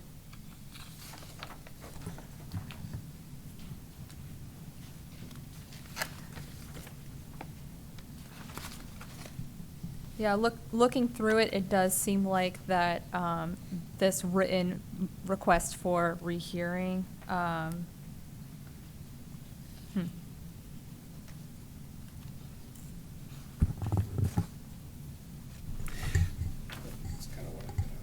It looks like they're questioning. Yeah, yeah, I agree. It does look like they are arguing all 5 criteria points in their argument.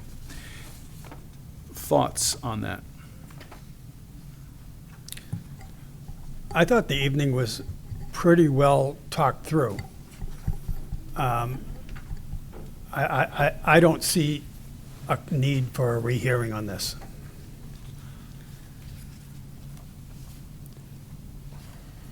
I think the board really went through this and took their time going through this. This seems more argumentative than evidential, so maybe that's just my opinion. So the letter, so I wasn't here for that particular hearing, but I did read through this, I did read through the notes, and I honestly thought that what was written here was probably worth reconsidering. Okay. Just, going through and looking and, reading through the document with all the yellow highlights as well, all the meeting notes. And comparing the two, going back and forth, being, you know, evidence versus opinion. You know, maybe they could have done a better job of satisfying the criteria and presenting the evidence, but that's what I got out of reading the two of these.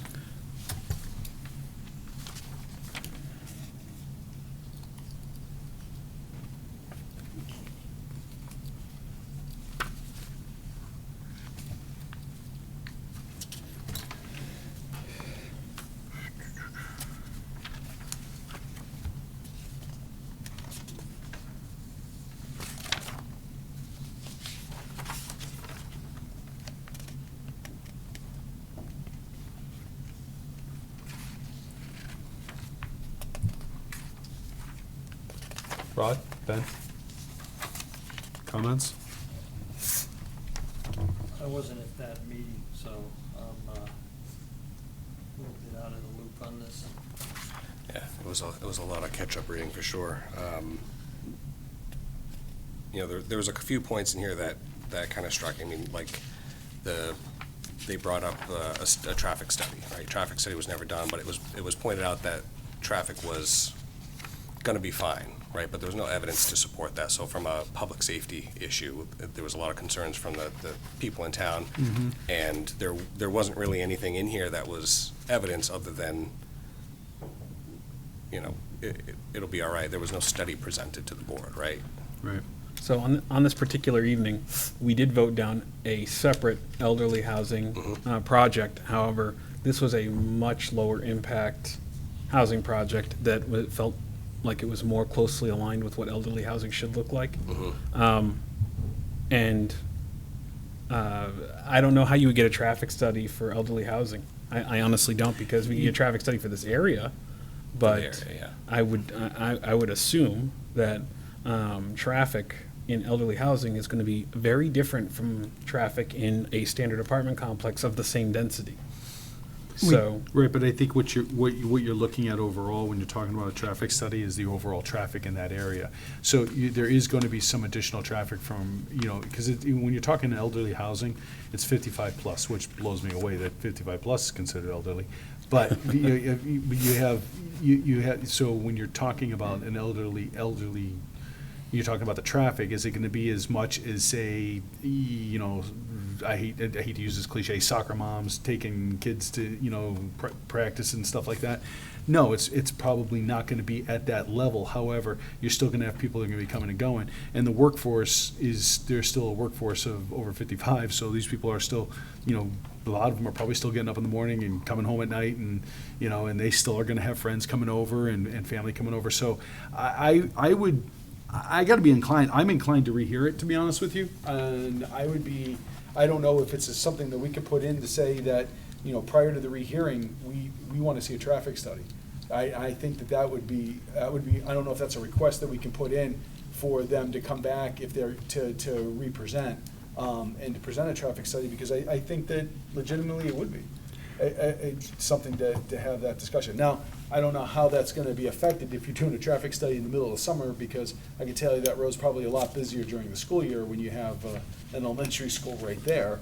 Of course, and again, you got the YMCA camp there, so who knows? Maybe it's going to be just as busy. But I'd be inclined to rehear this. I thought we had a pretty detailed conversation about the traffic and the school, and I think it was more speculative than it was detailed.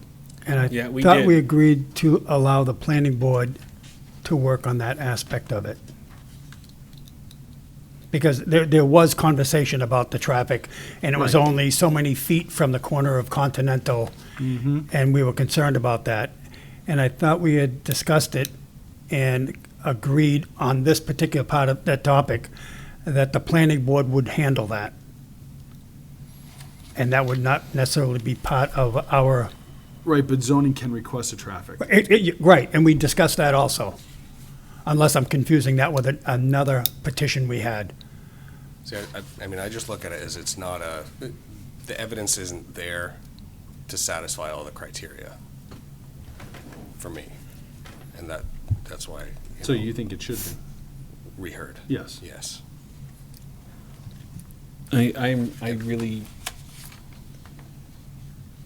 I'd be willing to rehear it. I'm not so sure that the evidence of a traffic study is going to make that much of a difference, in terms of, I mean, That's one aspect, right? I mean, that was just Yeah, the it's a first data example. point. I think there's more in here Yeah. as far as things that I would like to probably see more of. As far as like actual evidence and to meet those 5 criteria, like the character of the neighborhood. I mean, it's a single family neighborhood. It is outside of the zone. There's a lot of things there where it's not going to change the neighborhood, but I don't know if that's true. well, the discussion that we had about the quote-unquote zone is the way we define elderly housing in Merrimack has to be a certain proximity to what is considered the center of the town. Yeah, it's And- the elderly overlay, and this Yeah. is 3 miles out of elderly overlay. Exactly, and that elderly overlay, at least my thoughts on when we had this meeting is very arbitrary. The whole concept of how we define elderly overlay is based on its proximity to what we consider to be the center of the town, i.e. amenities for people who can't drive to get to.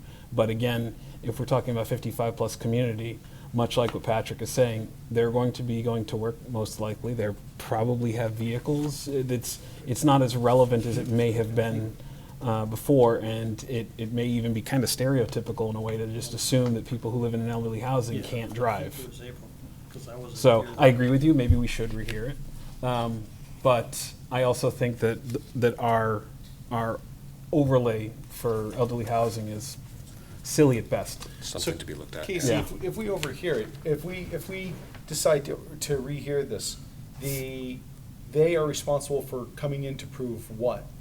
Like, I am assuming they would get a copy of this motion for rehearing so that they know what they have to address. So they would have to come in and address all of the issues that were brought up by the abutters.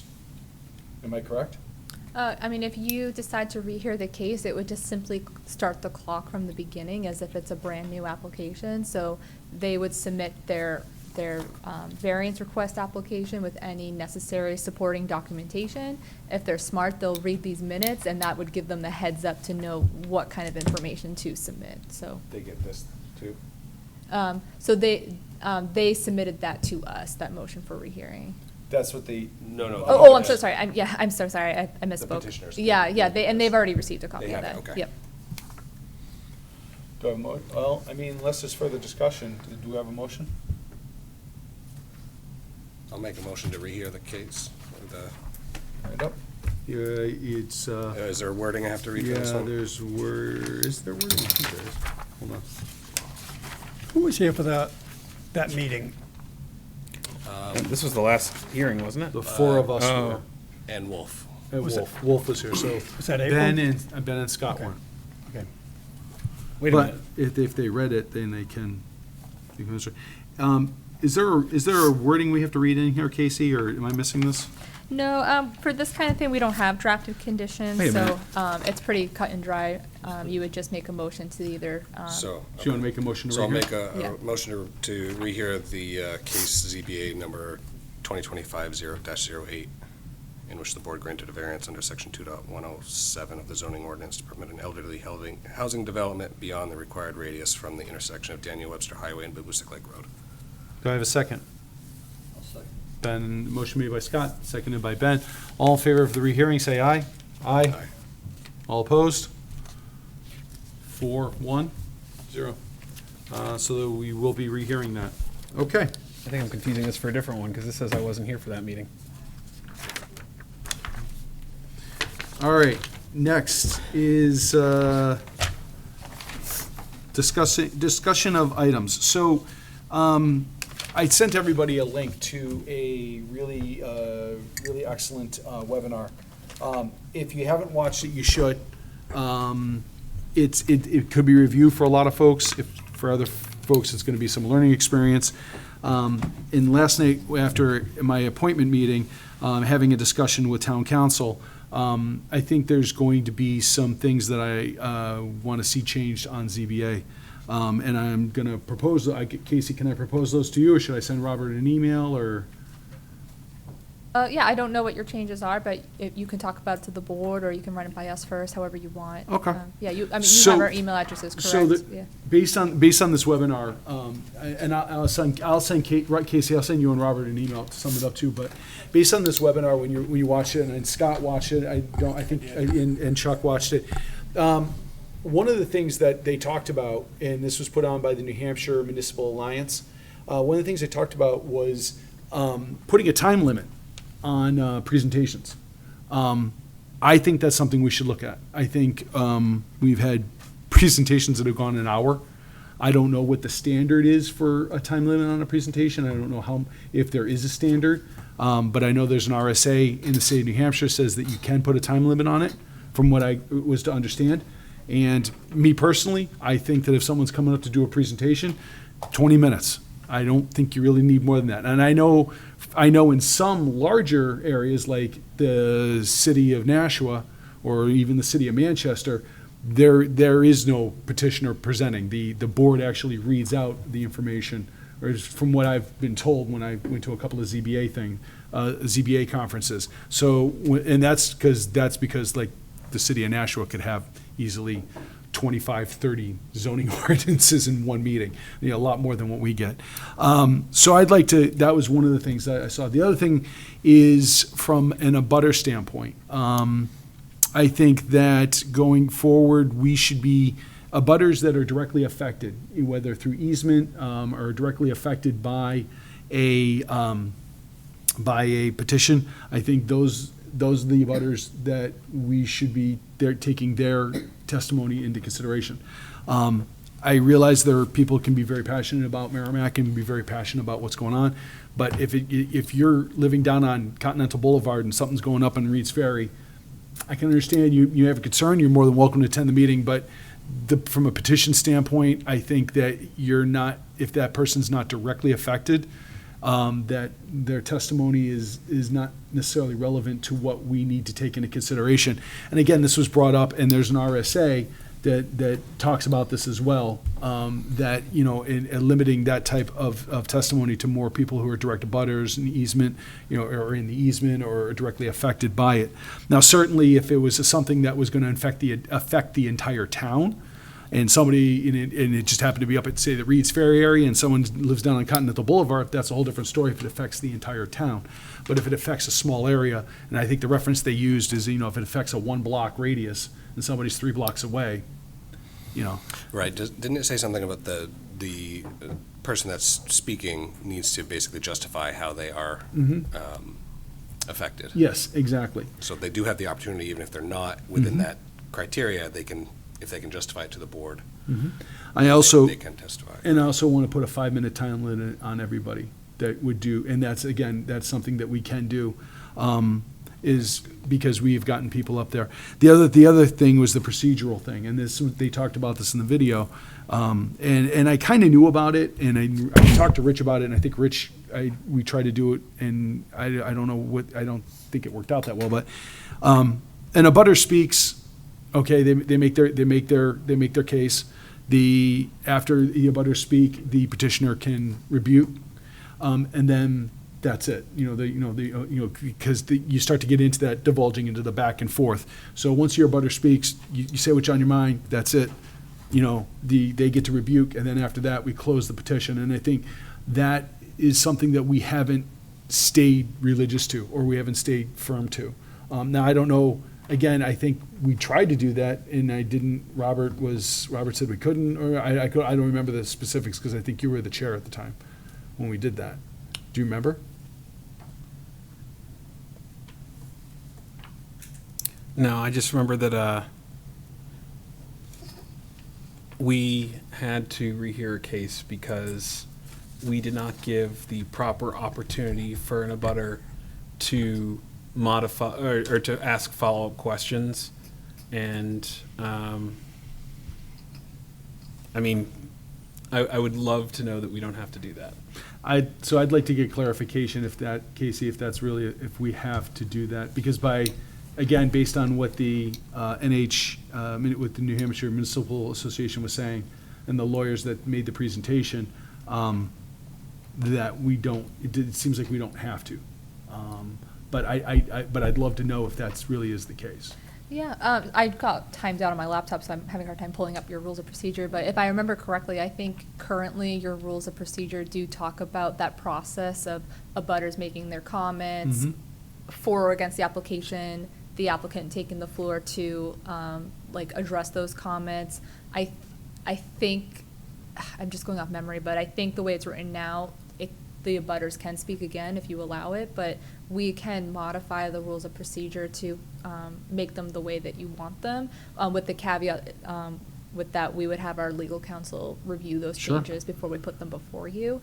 And I do want to say that your July meeting is your annual meeting where you guys decide who the chair and the vice chair is, and so that's probably a really great time for you guys to review your rules of procedure.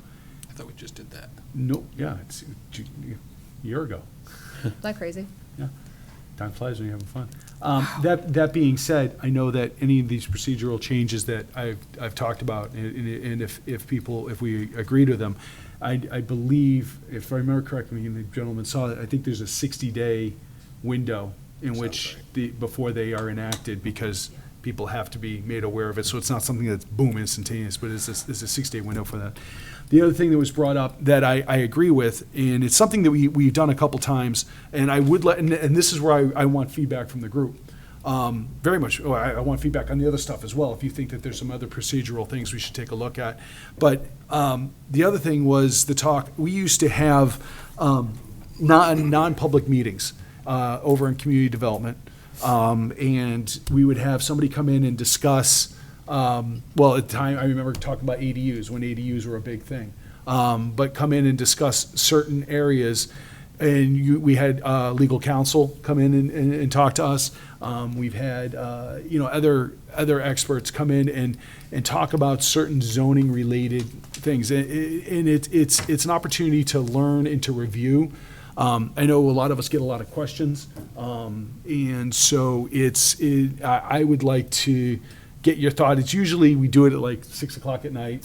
It's usually about an hour or so. It's not mandatory, you don't have to go, but it's a great opportunity to be able to ask questions, especially if it's an area that you may have questions about. Like one of the areas I was thinking was having legal counsel come in and really get into more detail about the 5 criteria, because we're always asking, what really constitutes substantial justice, what really constitutes unnecessary hardship. And I mean, and I've been to a couple of conferences and learned a lot about that. But like I said, I watched the webinar, and it brought back a lot of stuff that you forget over time, and because you get exposed to a lot of different things. But if there's other areas that you're looking at, like we're talking about, maybe population density, or to your point, Rich, one of the things is on the end of a petition, we can put conditions.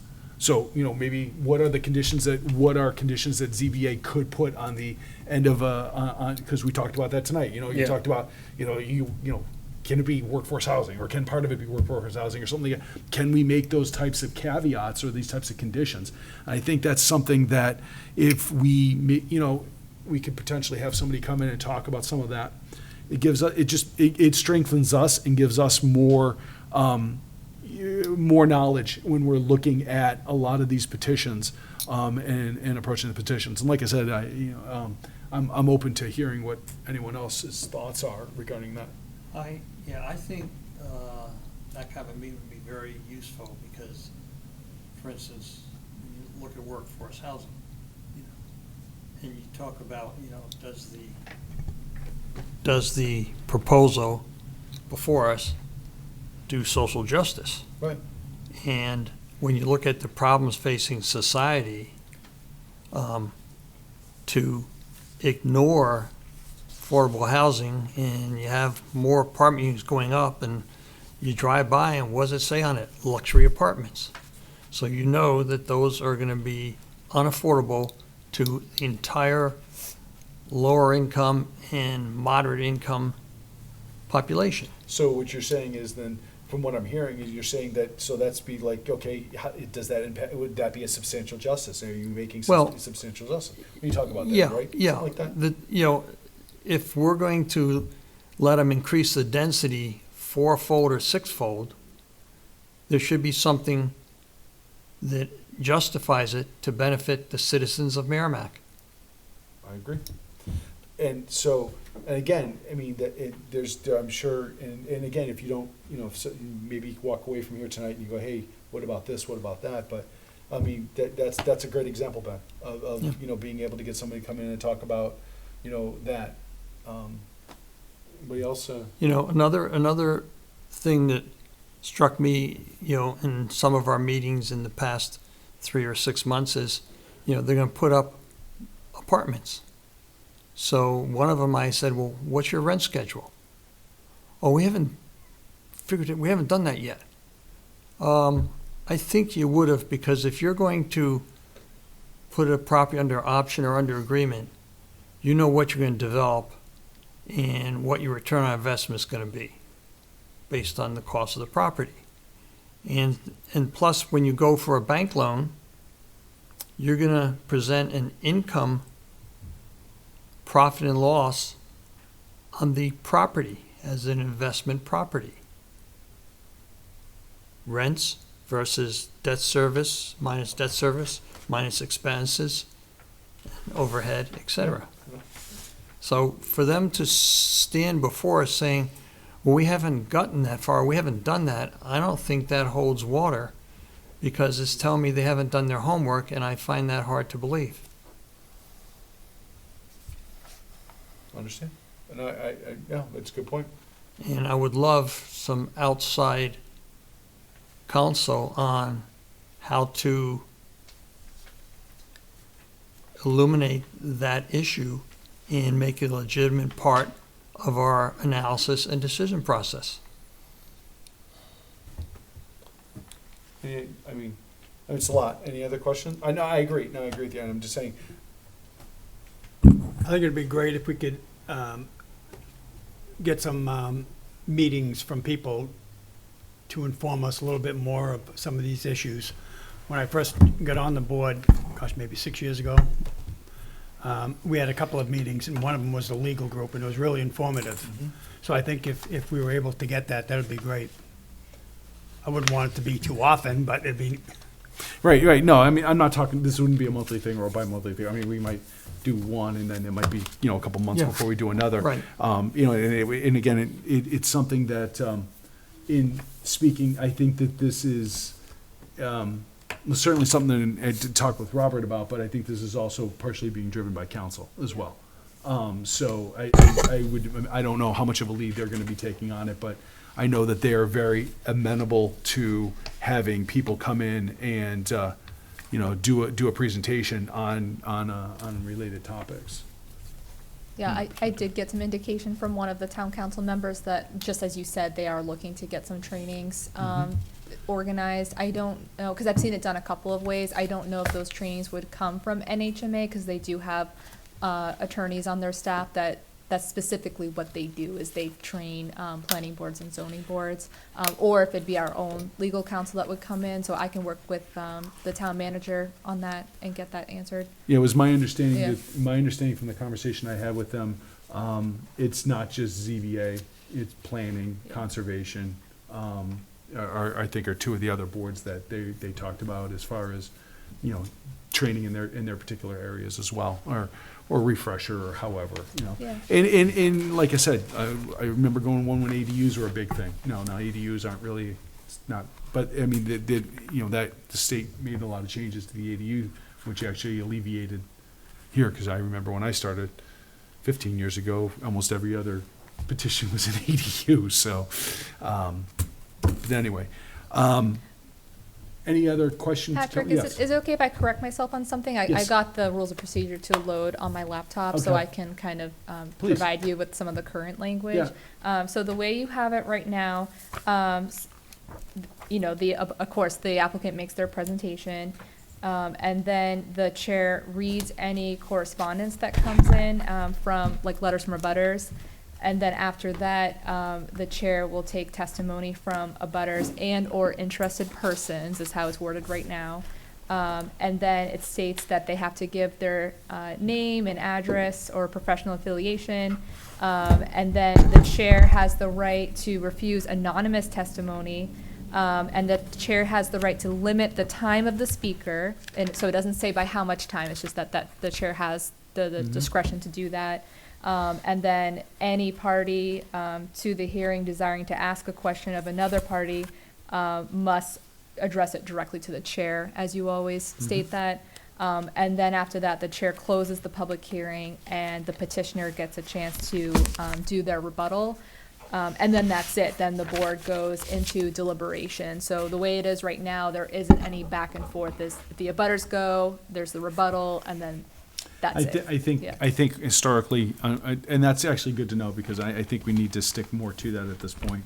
I think that we have strayed from that. I know I have, and as chair, and I think, yeah, so that's good to know. I would want to put I would want to designate a time limit in there, both for the petitioner to make their presentation, as well as what the abutters have for to be able to speak. And I would probably also recommend that we actually change that we actually specify specifically, what is interested parties. I think that needs to be. And the word, if I could see the webinar, they put in like they put in like easement, they put abutters, they put in specific people that should be the ones to be hearing. Because when you say interested parties, someone would say, well, I live in South Merrimack, I'm interested. Well, yeah, but you're not. It doesn't affect you. It's not even, you're 10 miles in another direction. So I think that should be clarified and should be clarified. Yeah, absolutely, we can work on that. I can tell that Robert's already been working on the updated draft for 2025, so I can talk to him tomorrow morning about including those concerns in the update. Okay. Any other thoughts? All right. Anybody want to give me a motion on the minutes? I make a motion. I make a motion that we accept the minutes from Wednesday, May 28th, 2025. I second. All right, motion made by Rod, seconded by Rich. All in favor, say aye. Aye. Aye. All opposed? Abstained? Okay, 5-0-0, motion passed. Motion to adjourn? Second. Motion made by Rich, seconded by Rod. All in favor? Aye. All right, gentlemen, thank you very much. See you all in July, or see some of you in July, if not August. I will not be here for July. All righty. Have a great 4th of July, everybody. Thank you, Okay. you too. Safe.